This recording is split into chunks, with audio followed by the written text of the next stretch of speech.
The sun was just rising over the quiet colony of Atlas 7 when Jack's peaceful morning was shattered by a loud crash that rattled his windows. Groaning, he grabbed his mug of half-drunk coffee and stumbled outside, expecting to find another delivery drone malfunctioning in his yard. Instead, a sleek silver spacecraft sat smoking on his lawn, its hatch hissing as it opened. "Of course," he muttered, taking a sip of coffee. "Why not ruin my Thursday?" Out stepped Kala, tall and imposing, her emerald skin glinting in the morning light. She wore an intricate outfit that looked like a mix between ceremonial robes and battle armor, and her golden eyes locked onto him like he owed her money. "Human soldier," she declared, her voice resonating with authority. "I have come to claim you." Jack blinked.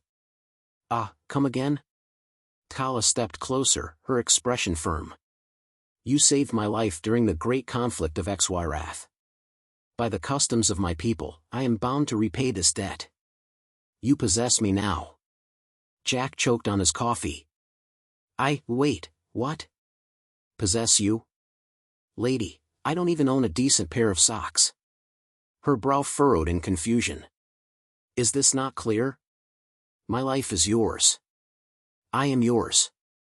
Jack put the mug down, figuring he'd need both hands free for whatever the hell this was.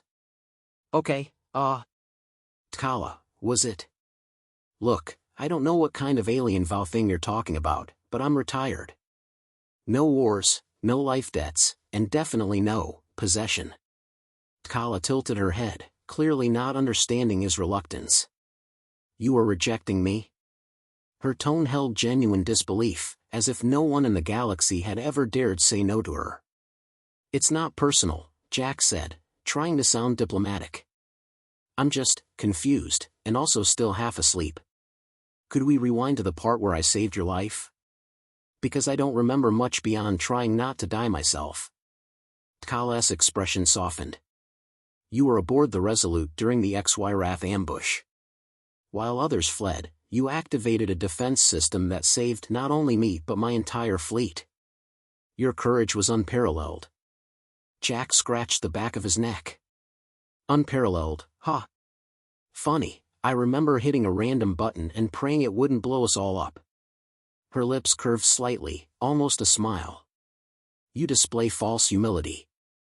Another sign of your greatness." "Right. Let's go with that." Jack sighed. "Look, Kala, I appreciate you, tracking me down to say thanks, but I really don't think I'm hero material. If anything, I'm the guy who barely made it out alive." "That is why your actions are remarkable," she insisted. "Your survival instincts defy logic. And now, as tradition dictates, I must honor you." Jack was starting to regret not finishing his coffee. "What exactly does honor me mean? Because the way you're saying it sounds loaded." Kala straightened, speaking with a solemn tone. "I must fulfill the gratitude oath. It is an ancient bond that unites our spirits. You must allow me inside you." Jack froze. "I'm sorry, what?" "Our consciousnesses must merge," she explained, her sincerity unwavering. "It is the ultimate expression of trust and gratitude." Jack held up his hands. "Whoa, okay, let's pump the brakes. You're talking about merging minds?" "Yes. And not, anything else?" Kala frowned, confused by his hesitation. "What else could I mean?" Jack exhaled in relief. "Nothing. Forget it. Mind merging. Cool. He paused. "Still a no, though." "Sorry." Her eyes narrowed slightly. "You would dishonor my people by rejecting the bond?" "Not intentionally," Jack said quickly. "It's just, I'm not really a bonding kind of guy. I'm more of a stay-out-of-my-head kind of guy." Kala studied him for a moment, then nodded. "You are hesitant. This is understandable. I will earn your trust." Jack said, already regretting whatever came next. "And how do you plan to do that?" Her expression turned resolute. "By proving my worth as your companion." "Companion?" Jack repeated, alarm bells ringing in his head. Tkala, you don't need to. I insist, she interrupted. It is my duty. From this moment forward, I am bound to serve you in all ways. Jack sighed and pinched the bridge of his nose. This is going to be a long day, isn't it? Tkala tilted her head. I fail to see how the length of the day affects your decision. Jack waved her off. Never mind. Let's just take this one step at a time, okay? As you wish, she said, bowing her head. I will await your command. He stared at her, then at the smoldering crater where her ship Saturday. Yeah, step 1. Don't park your spaceship on my tomatoes. Tkala stood in Jack's kitchen, her regal demeanor undeterred by the cluttered counter and half-empty cereal boxes. To honor you, I will prepare the finest meal from my homeworld, she declared with pride. Jack, leaning against the doorframe, looked skeptical. Yeah, see, I'm not sure my stomach's ready for whatever finest meal means in alien terms. Is it edible? For humans? She lifted a strange, pulsating creature from a container and set it on the counter. It emitted a low, unsettling hum. This is a delicacy, she said, gesturing to what looked like a cross between a jellyfish and a glowing lava lamp. Jack stared at it, wide-eyed. That thing's still moving. That is how you know it is fresh, she explained, picking up a utensil that resembled a glowing tuning fork. Fresh isn't supposed to fight back, Jack muttered, watching as Tkala expertly sliced the creature into slimy, wriggling strips.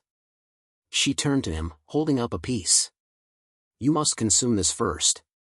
It is tradition for the honored one to partake before the meal is completed. Yeah, that's a hard no from me, Jack said, backing away. I'm not putting anything in my mouth that might try to climb out again. Her golden eyes narrowed. You doubt my skills? No, I doubt my digestive system, he shot back. Tkala sighed and took a bite herself. See? It is harmless. Jack grimaced. Yeah, but you're built for this kind of stuff. I'm built for cheeseburgers and regret. Undeterred, Tkala continued her preparations, adding glowing liquids and powders to the mix. The room filled with a pungent aroma that made Jack's eyes water. Are you sure that's safe? He asked, waving a hand in front of his nose. It is more than safe, she replied, stirring the concoction with precision. It will fortify your essence. Fortify my... Jack shook his head. Never mind. I don't want to know.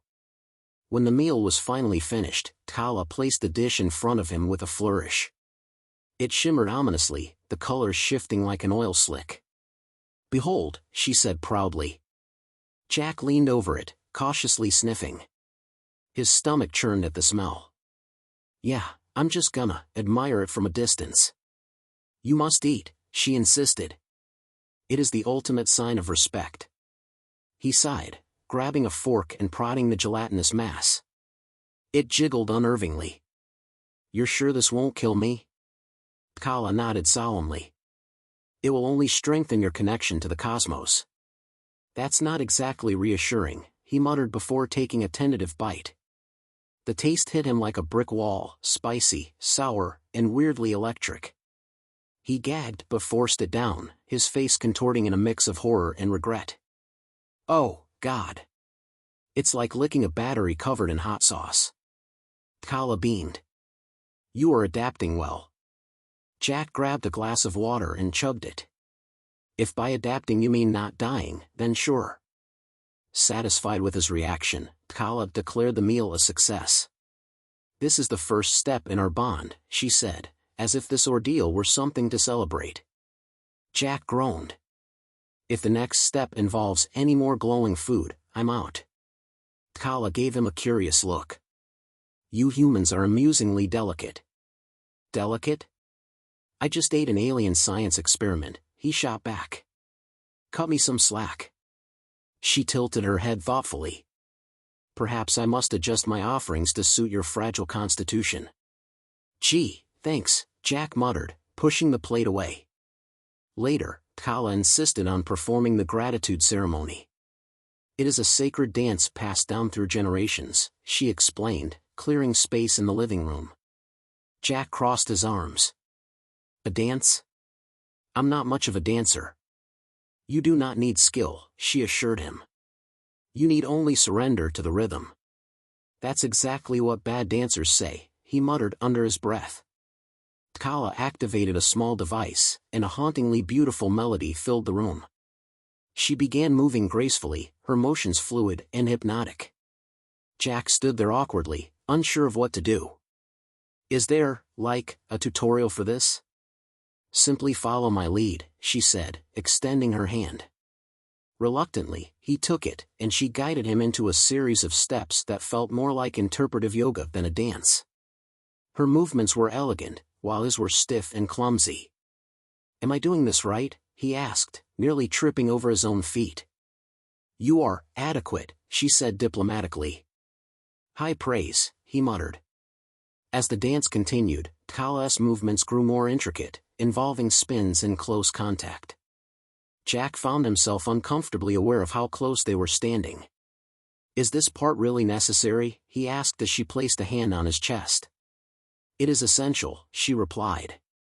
The energy of our bond must flow freely. Pretty sure the only thing flowing freely right now is my sweat, he said, trying to keep up. The ceremony ended with Tkala bowing deeply. You performed admirably, she said. Jack collapsed onto the couch, breathing heavily. I think I pulled something. You are stronger than you realize, she said with genuine admiration. Yeah, tell that to my back, he muttered. Tkala sat beside him, her expression serene. This is only the beginning of our journey together. Jack groaned. Great. Can't wait. Jack sat at the cluttered table, still nursing the trauma of Tkala's delicacy from earlier.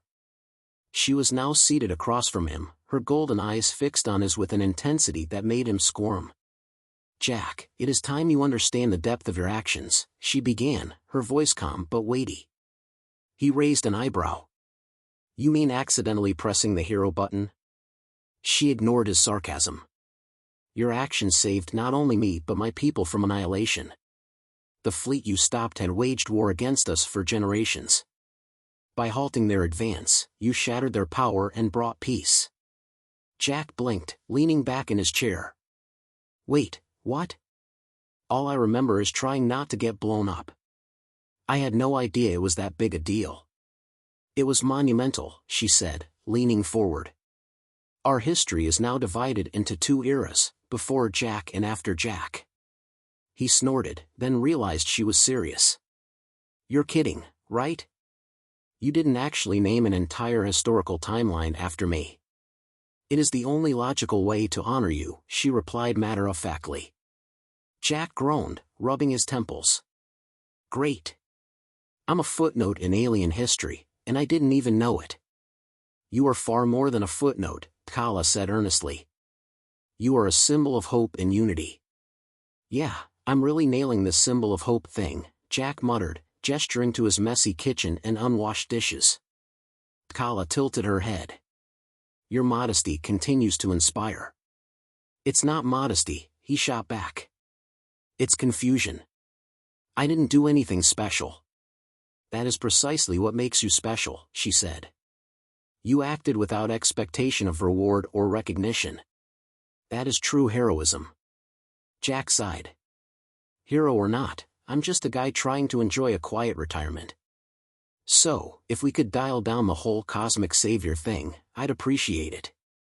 Tkala studied him for a moment, then nodded. Very well. I will respect your wishes. But the bond between us remains. There's that word again, Jack muttered. What bond? We don't even know each other. That is why I must stay, she said simply. He stared at her. Stay? As in, here? Yes. To learn from you and strengthen our connection. Jack rubbed his face. Tkala, look, I don't want to sound ungrateful, but my life isn't exactly set up for roommates. Especially ones who think I'm some kind of space messiah. I require little, she assured him. I will adapt to your customs. He glanced around his cramped, disorganized home. You might regret that. I do not regret, she replied firmly. Well, that makes one of us, Jack muttered under his breath. Kala shifted in her seat, her expression softening. I sense that you carry doubt. You question your own worth. Yeah, well, saving the galaxy by accident doesn't exactly boost your confidence, he said. Perhaps, she said thoughtfully, your doubt is why you succeeded. A truly arrogant being would not have acted as you did. Jack stared at her.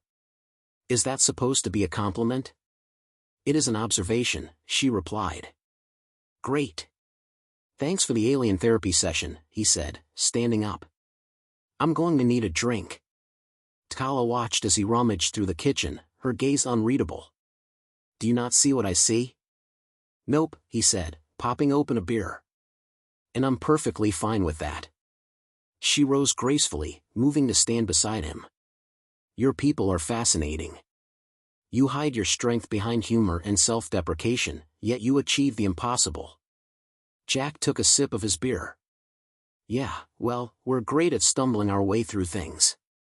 Kala smiled faintly. A trait worth admiring. He gave her a sidelong glance. You're really doubling down on this humans are amazing thing, huh? It is not mere flattery, she said.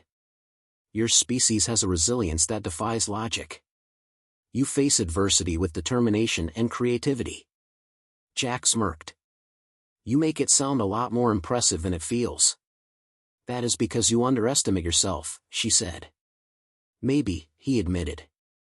Or maybe I just don't like having a spotlight on me. Then allow me to carry the burden, she said. Jack raised an eyebrow. Carry the? Kala, this isn't some grand mission. It's just my life. Boring, messy, and very unheroic. Yet it is your life that has inspired mine, she replied. He looked at her, genuinely baffled. You're serious, aren't you? Entirely, she said. Jack sighed, setting his beer down. Okay, look, if you're sticking around, we need ground rules. Rule 1, no more life-changing revelations before breakfast. Understood, she said with a slight bow. Rule 2, don't touch my coffee machine. It's old, it's temperamental, and it's the only thing keeping me sane. Noted. Rule 3, no glowing food. Ever. Kala hesitated. But. Ever, Jack repeated firmly. She inclined her head. Very well. Good. We'll figure the rest out as we go, he said, sitting back down. Kala smiled softly. I look forward to this journey. Jack groaned. You make it sound so dramatic. For me, it is, she said simply. Well, for me, it's just Thursday, he replied, taking another swig of his beer. Here's hoping tomorrow's less weird. Jack's morning was interrupted once again, this time by an unexpected visitor. He had just opened the door to grab the newspaper when a small, spherical ship hovered in front of his house, emitting a low hum. He squinted up at it, already dreading what was about to unfold. Kala, what the hell is that? She appeared next to him, her expression serene. That is a messenger from my people. They have come to ensure our bond is progressing smoothly. Of course they did, Jack muttered, his shoulders slumping. And here I was, hoping for a quiet day of pretending to be normal. The spherical ship floated down, landing with a soft thud on the lawn. The hatch opened, and a short, stocky alien emerged, wearing a tunic adorned with intricate symbols. It was unmistakably alien, with smooth blue skin and a set of antennae that twitched as it scanned the area. Greetings, Earthling, the alien said in a gruff tone, bowing slightly. I am Zorith, emissary of the HFY Council. Jack rubbed his eyes. You've got to be kidding me. Why is it that every time I try to get a moment of peace, someone else shows up with a new title? Kala's eyes gleamed. This is a formal check-in, Jack. The HFY Council requires confirmation that I am fulfilling my debt to you properly. Oh, I'm sure they do, he said dryly, folding his arms. So, what exactly are we doing here? Another ceremony? Another weird food ritual? Zorith eyed him curiously. I understand your confusion. You humans are often slow to accept your greatness. Slow to accept our greatness? Buddy, I don't even know what's going on most of the time, Jack retorted. Kala stepped forward, her voice gentle but firm. Do not be offended, Jack. This is simply how my people ensure the proper balance is maintained. Yeah, balance, right, he muttered, looking at the small alien with suspicion. So, what's the check-in entail? Zorath gestured to a small device he was holding. We must confirm that the bond between you and Kala is real. To do so, we will conduct a brief spiritual test. Jack raised an eyebrow. A spiritual test? What does that even mean? Like a quiz on alien culture? Zorath didn't answer, instead pressing a button on the device. It emitted a high-pitched sound, and Jack felt a strange sensation run through his body, as if his every nerve was vibrating. What the hell was that? Jack demanded, looking down at his hands. Kala's gaze softened. It is a resonance test. It measures the energy between two connected beings. The bond we share has a unique frequency. It is the key to our bond's strength. You're telling me that this, Jack said, gesturing wildly at the alien and the buzzing device, is all about measuring how strong our bond is? Kala nodded. Yes. The resonance confirms the depth of our connection. It must be balanced for us to move forward. Great, so we're not just accidentally bonded by some alien ritual, we've got a whole frequency thing going on? Jack groaned, feeling his head spin.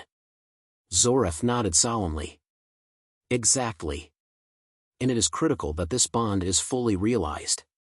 If not, your existence as a pair may lead to complications. Jack froze, eyes widening. Complications? What kind of complications? Kala stepped closer, her tone serious. The resonance must be in perfect harmony. Otherwise, it could lead to unpredictable consequences. Jack held up his hands, panic creeping into his voice. Okay, hold on a second. I'm not exactly a spiritual guru, but I'm pretty sure I don't want my resonance causing any problems. Zorath turned to Kala. Perhaps a demonstration is needed. Show him how the bond works. Kala looked at Jack, her expression unreadable. Jack, if you are willing, I can explain how the connection deepens. It requires full trust. He stared at her, baffled. Wait, so you're asking me to trust you completely, after all of this? I am, she said firmly. Trust is the foundation of all bonds. Without it, we risk everything. Jack took a deep breath, his mind racing. Okay, fine. I'll go along with it. But if my mind ends up melded with yours and I'm stuck hearing your thoughts forever, I swear to God, I'm suing. Kala's expression softened, and she reached out, placing her hand on his. The bond will not be as you fear. It is a sharing of consciousness, not an invasion. Sure, he muttered, but he allowed her to guide him to the center of the yard. Zorath stepped back, observing the pair with a look of approval. You may begin. Kala held Jack's hands, her eyes locking onto his. Focus on the connection. Let our minds align. Jack took a deep breath and tried to relax, though his mind was screaming with doubts. The sensation from before returned, a buzzing feeling in the air, but this time, it was sharper, more defined. He could feel something pulling at him, like a thread connecting them. At first, it was small, a fleeting whisper of her thoughts. Then, slowly, it grew louder. I trust you, Jack. His heart skipped a beat as he heard the words in his head. Did you just say that? No, she said softly. You felt it. The bond is beginning to manifest. Jack's breath caught in his throat as his mind raced. This is way too weird. It is only the beginning, she whispered mentally, a warmth spreading through his chest.